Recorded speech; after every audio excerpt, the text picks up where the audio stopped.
Some may think of her as the judge, others will refer to her as the Yama. I mean, judge and Yama are exactly the same thing, and it just depends on how specific you want to go on us. And there are others who may have seen her as a shorty. I will refer to this judge as Eiki. Hello, Magi here, and welcome back to another episode of Character Profile, the series where I take an in-depth look of a character from games, print work, fan-related stuff, and anything that could be associated with Eiki will be discussed here. So without further ado, let's begin the character profile for Eiki Shiki, Yamaxanadu. Name and their meaning. To start things off, we'll be looking at her name. Her full name is Eiki Shiki. The kanji for Eiki literally means reflection, projection, casting princess. Pretty appropriate given what we'll be discussing later. While Shiki is the Japanese word for the 4 seasons, her Yamaxanadu title is considered to be a combination of Xanadu, an ancient palace of the Mongol warlord Kublai Khan, which was later used as a meaning a pleasure palace, in a poem by Samuel Taylor Coleridge, and her status as Yama, and can mean something along the lines of Yama of Paradise. This title can be read as this long ass change, whatever it's called on the title screen you're seeing right now, which has roughly the same meaning as the above. In the data files for Hopeless Masquerade, Eiki was misspelled with this kanji you're seeing on the screen. This kanji means season. This is a common mistake in the fan base because the reading of ki in what you're seeing right now is rarely used, so the input method editor commonly converts it into the former one. Character appearance. We're now going to be looking at Eiki's physical appearance. In Phantasmagoria Flower Review's official artwork, Eiki has blue eyes and green hair that is longer on the right side. Reminds me of Flandre and how she has a longer ponytail on her left side. She wears a dark blue, black and white dress with gold decorations and one ribbon on both sleeves. She wears a blue and white hat with a gold emblem in front and a red and white bow on the back. The emblem and bow are balanced equally. She also wears black shoes with a red bow on them and frilly socks. Furthermore, there seems to be a pattern on her uniform that seems balanced, and she carries the Rod of Remorse. Her alternative outfit in Phantasmagoria is the same as her usual outfit, but her hat and dress are red, and her white shirt is purple. Appearance in games and print work. She doesn't have the most of appearances, so let's see how long I can bloody stretch this. She first appeared in Phantasmagoria. Here, she was the final boss for many of the characters. When the girls are trying to figure out why the flowers were blooming unnaturally, they eventually ended up facing Eiki in the end. Here, she would lay out the flaws that each girl presents, lecturing them, if you will. Quite a habit of hers. She's also a playable character in the game as well. She's in Shoot the Bullet where Aya is taking pictures of people's Damaku. Eiki is the boss for stage 10-2, 10-4, 10-6, and 10-8. Her next game appearance will be Hopeless Masquerade. She's only a background character like many in the game. She appears in the Divine Spirit Mausoleum stage watching the combatants. Her last game appearance, one I wasn't prepared until really deep into making the video, was in Violet Detector. Here, she was the co-boss of Nightmare Monday. I say co because in the game, she was joined by other bosses. So she was with Yuiko for Nightmare Monday 1, Suiko for Nightmare 4, and Kaneko for Nightmare 6. When it comes to print work, she's had some appearances. She first showed up in Perfect Memento in Strict Sense where Aq created an article for the judge. She shows up in Silent Sinner and Blue. She's in the prologue page 6 and chapter 9 in page 12. Here it appears she's talking to Komachi, but it's a bit hard to tell on my end. She appears in Oriental Sacred Place as a cameo. She shows up in chapter 6 page 10.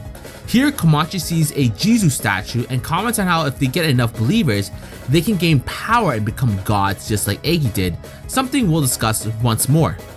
Next up will be the Grimoire of Marissa. Here Marissa creates a page dedicated to Eiki's Damaku. She shows up in Strange Creators of Outer World Volume 3 in the profile section. Here they talk a little more about the girls and sometimes give some little trivia facts we weren't wary of. Unfortunately, as of this recording, Eiki's part was not translated, so I can't cover anything that was mentioned there. Her last appearance as of now was Visionary Chapter 5. Here she shows up as a minor character for this chapter. Reimu came to Eiki as she was wondering why Clownpiece was chilling under her shrine. Since Clownpiece is a Hell Fairy, she thought Eiki might have an answer.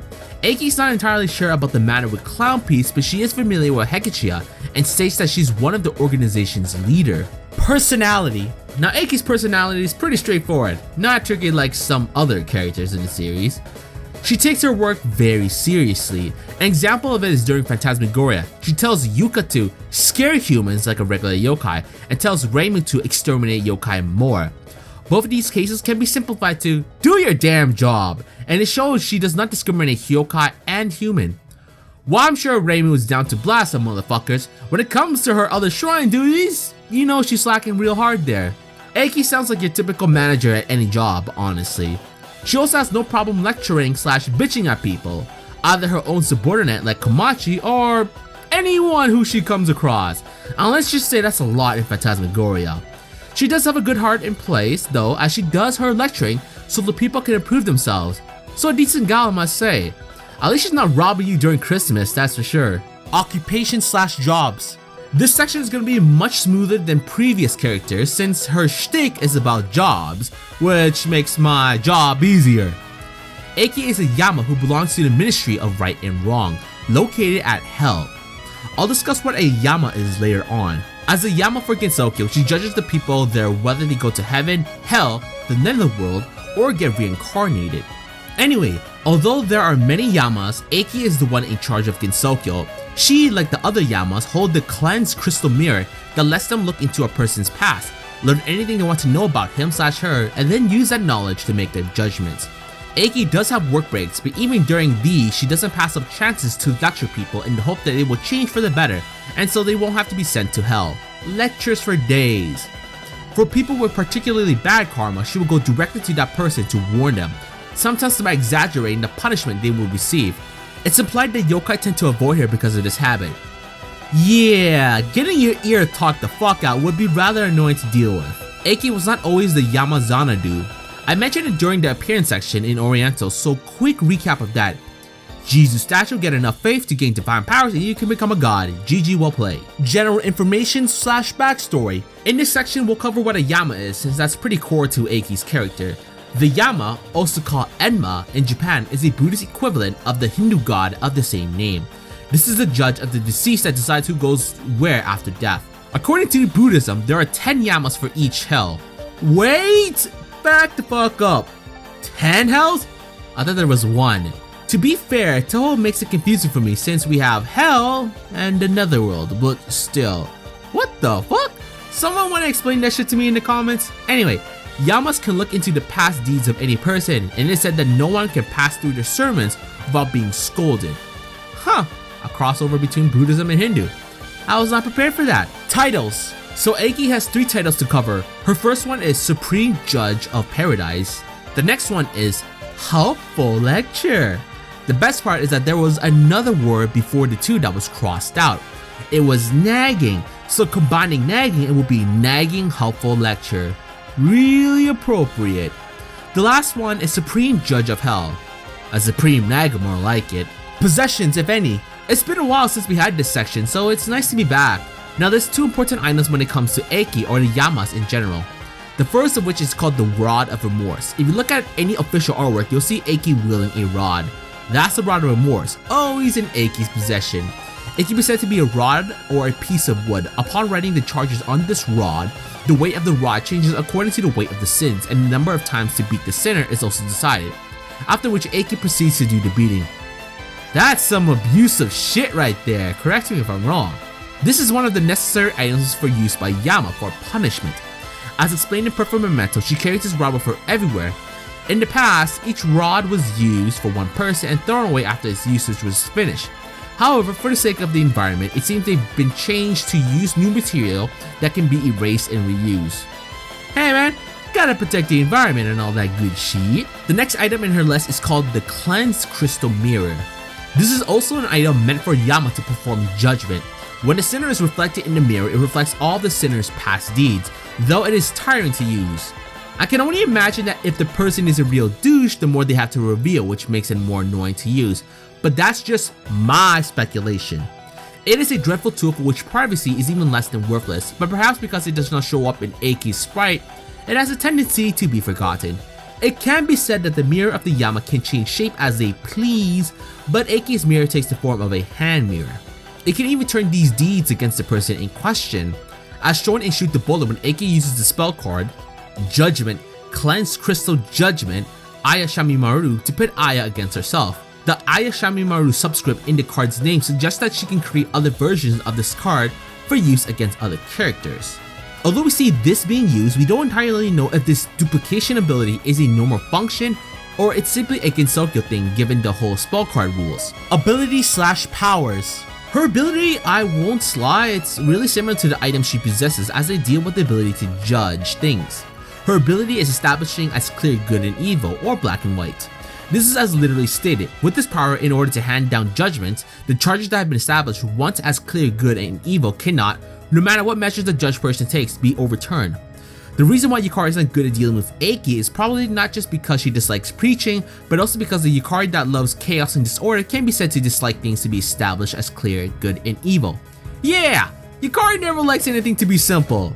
And given the nature Eiki is, with her cut and dry approach, I can see why. Music. Now Eiki only has one boss theme. Since her only playable appearance is Phantasmagoria, it doesn't have the normal stage theme most of the main games had.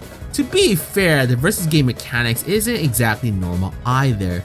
We're just gonna cover this one for the sake of adding something else for the poor judge. So her pre-battle or dialogue theme is called Mound of Life.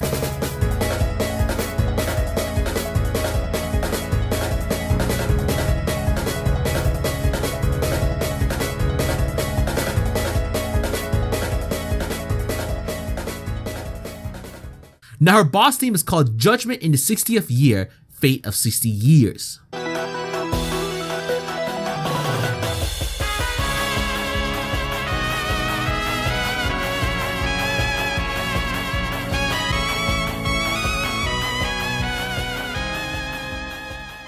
Gameplay. This ain't going to be long considering she was only playable once.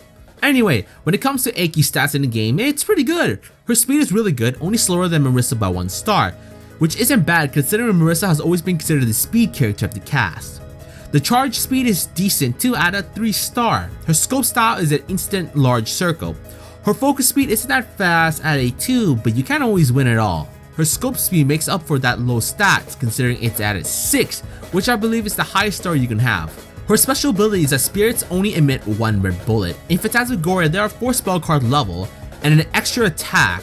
Extra attacks occur in your opponent's screen and tries to put your opponent in a disadvantageous position. Hers is called Damaku Judgment. A vortex appears near the upper half of the opponent's screen and a larger projectile is created whenever any bullets passes through the vortex. This larger projectile moves in the same direction as the original bullet, though often at a greater speed. The new projectile is non-removable regardless of the properties of the bullets that pass through the vortex to create it. Each bullet cannot produce more than 1 of these projectiles regardless of how many vortexes it passes through. And projectiles that are the same type as the ones that are produced are not affected by these vortexes. These vortexes cannot be removed by the player through any means but will disappear by themselves after a short time. Fun times! Her spell card charge or level 1 ability, if you will, is called Charge of Virtue. Large blue projectiles appear to either side of Eiki and fly straight ahead of her. Her spell card level 2 is called Guilt Sign, Wandering Sin. A point near the center of the opponent's screen will fire a spread of small bullets outwards in a spiral pattern. These bullets are affected by Eiki's extra ability, and thus the power of this attack is amplified depending on the number of vortexes on screen at that time. Many of the bullets generated by this attack are removable. Her spell card level 3 is called Guilt Sign, Wandering Sin. Same as the level 2 except that half of the bullets are now the same type of bullets that are produced by her extras vortexes, and the other half are non-removable diamond-shaped bullets. Her spell card level 4 is called Judgment, Last Judgment. Not the most creative of names. This is a boss spell card where players need to defeat Eiki to stop her from spamming more Damaku. Spell cards. We're going to be looking at spell cards. Now this section was going to be really short as I was only going to be covering her appearance in Shoot the Bullet. Luckily, something I wasn't wary of until making this video, Eiki appeared in Violet Detector, which meant Sumiriko had to fight the Yama. Great fun for the gal. So we can cover the spell cards from that game as well. These spell cards I'm listing first will be from Shoot the Bullet. The first one is called Lie, Tongue of Wolf.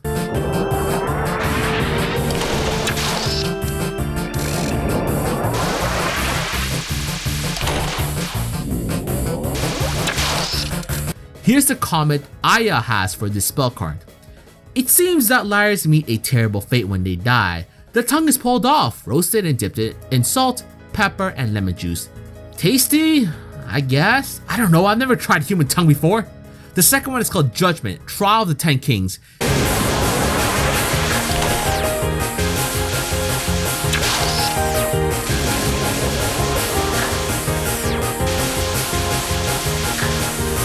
Here's Aya's comment for this. One self is tested in a quick cycle during 3 years after they die.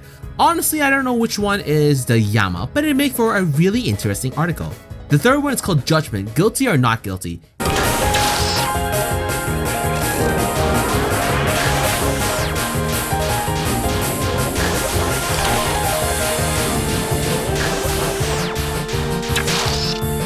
Here, Aya comments for this.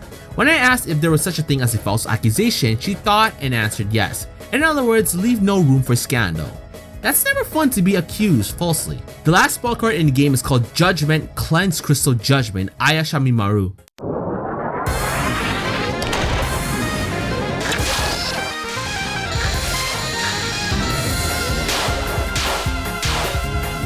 Here's Aya's comment. What is this? I looked into her mirror and saw everything about me. I never thought I'd be taking pictures of myself. Trippy shit. Now let's review the spell cards in the newest game as of this recording. Violet Detector. The first spell card is called Mystic Flower Sign, Butterfly Storm Yama Scepter.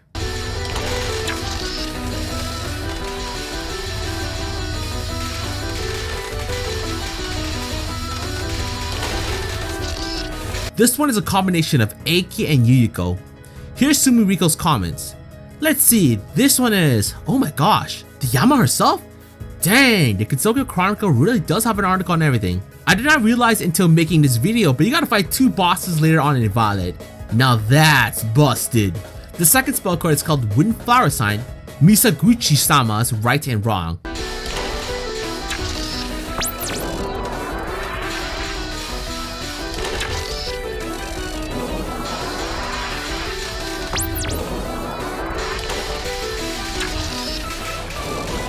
It's a combination of Eiki and Suwako.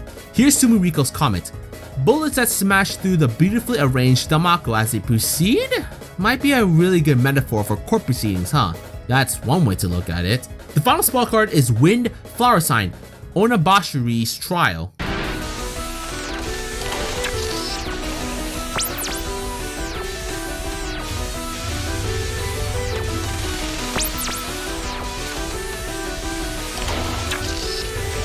It's a combination of Eiki and Kaneko. Here's Sumiriko's comments. It smashed into the pillar and the pillar vanished? Mayday, there's been a terrible accident. I gotta post this right away. I'd be more concerned about dodging shit, but you know, common sense and all that. Relationships. Although Eiki doesn't get the most appearance in canon, she's still really known and feared by both humans and yokai alike because of her accursed lectures. That's never fun. Aside from striking fear to the entirety of Kitsokyo, one of Eiki's important relationship would have to be with her subordinate, Komachi. Komachi Onozuka is a Shinigami who ferries the dead to the Yama to be judged, aka Eiki. For those not wary, Komachi is quite the slacker. For someone who really values their job being done, having a person who doesn't do it seriously is not the smartest idea. Eiki did mention when talking to Reimu in Phantasmagoria that when the Yama first met Komachi, she seemed like a more diligent person. While she may have the power and the tools to judge whether a person is right or wrong, not even she can predict if they'll be a slacker or not. And because of that, Komachi gets scolded quite often by Eiki for good reason. Another one to note is Hekichiya. During the visionary section where Reimu met up with Eiki to discuss Clown Piece, Eiki noted that Hekichiya is one of the leaders of her organization. She has only heard of her and her eccentricities and has yet to meet her personally. It would be fun to see the two meet in the future. Curious if even Eiki will lecture the shit out of Hekichiya. I'm sure the whole deal with Chunga would give Eiki some ammunition if need be. The last one to note will be Yuyuko and Yomu. According to Performamento, Yuyuko was appointed her position by the Yama. Therefore, it can be assumed that Eiki outranks her. Yuyuko also refers to Eiki as Eiki-sama in Phantasmagoria. Yuyuko knows Eiki personally as Eiki dropped by to push her to teach Yomu more and Yomu's ending in Phantasmagoria, which also seemed to be the first time Yomu and Eiki met in person. Fun/interesting facts. Let's cover some fun facts about our judge here. The fairies in Eiki's stage and Phantasmagoria are dressed in dark blue uniforms and wear similar hats, and Lily White's normally white dress and hat are colored black. Zuna said that these fairies and Lily Black are all cosplaying as Eiki. Hey man, those fairies thought Eiki was cool and cosplayed as her. I count that as a win.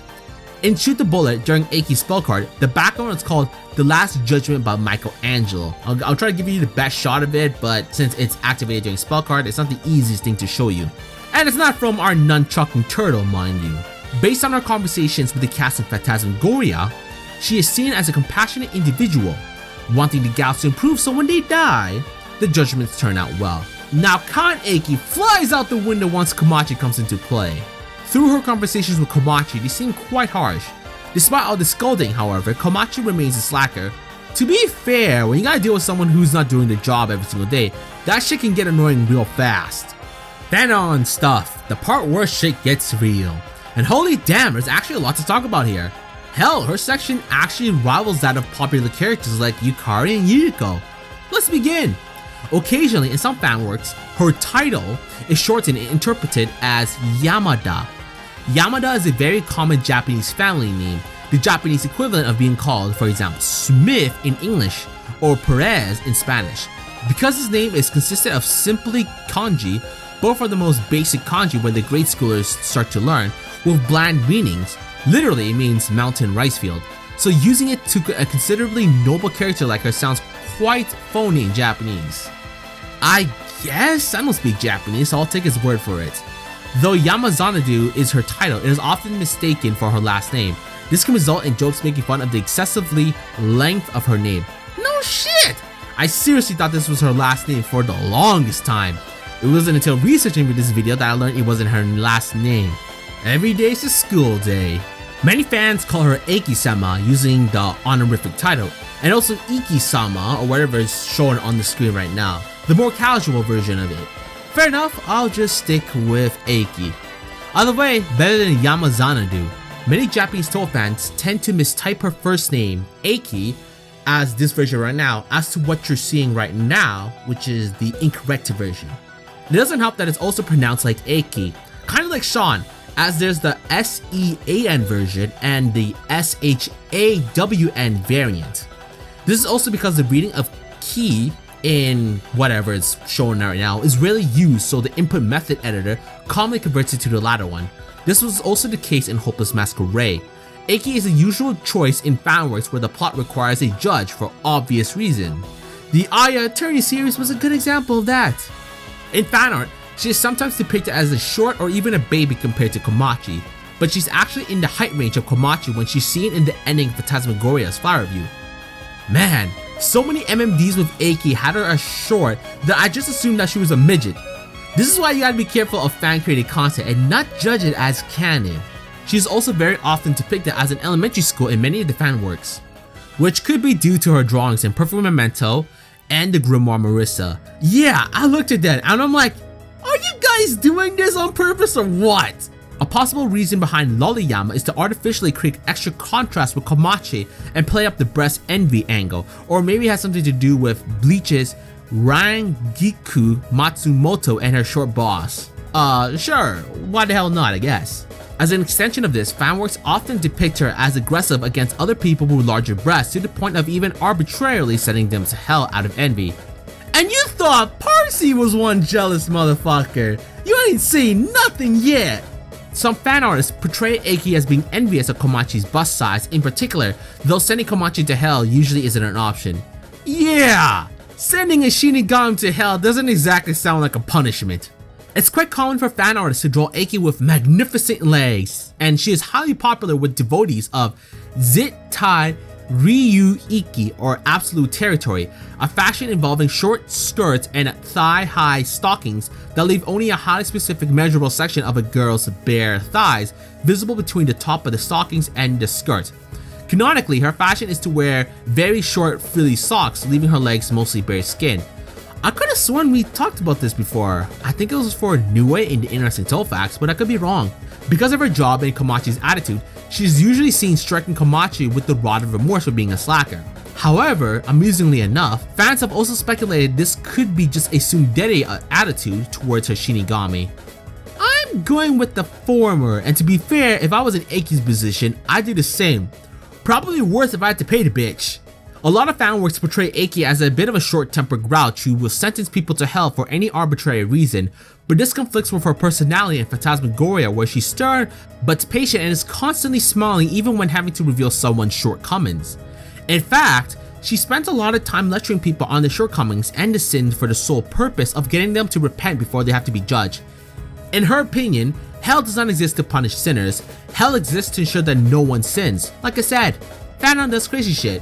Some of the fanworks portray Eiki with Satori since they are indirectly connected by their occupation.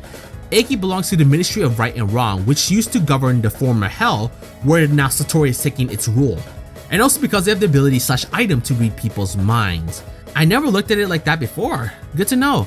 At the conclusion of Zune's A Beautiful Flower Blooming Violet Every 60 Years, Yukari uses the phrase, cannot defy / oppose them, when referring to Eiki, and her and Yuyuko leave before she arrives.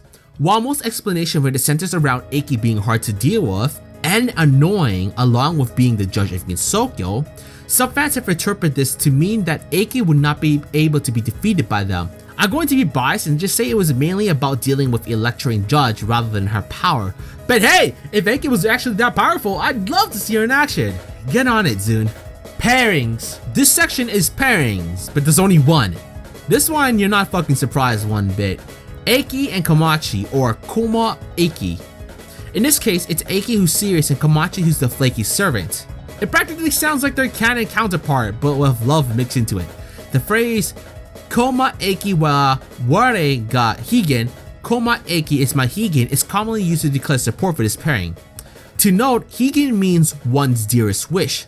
There you go, even more romantic. But yeah, that's gonna sum up the video for Eiki. Hopefully you guys enjoyed this episode. Which facts about Eiki did you enjoy the most? Are you glad that her name isn't super long knowing Yamaxanadu isn't part of it? It's just a title. Do you think Eiki has it rough with a subordinate like Komachi? Or would you be down to see Eiki powerful if that was the case? If you guys enjoyed this episode, please give it a like and subscribe. Or I'll also be judged and sent to hell, which is really annoying. I can't imagine it being entertaining. Either way, this is Magi and thanks again for watching.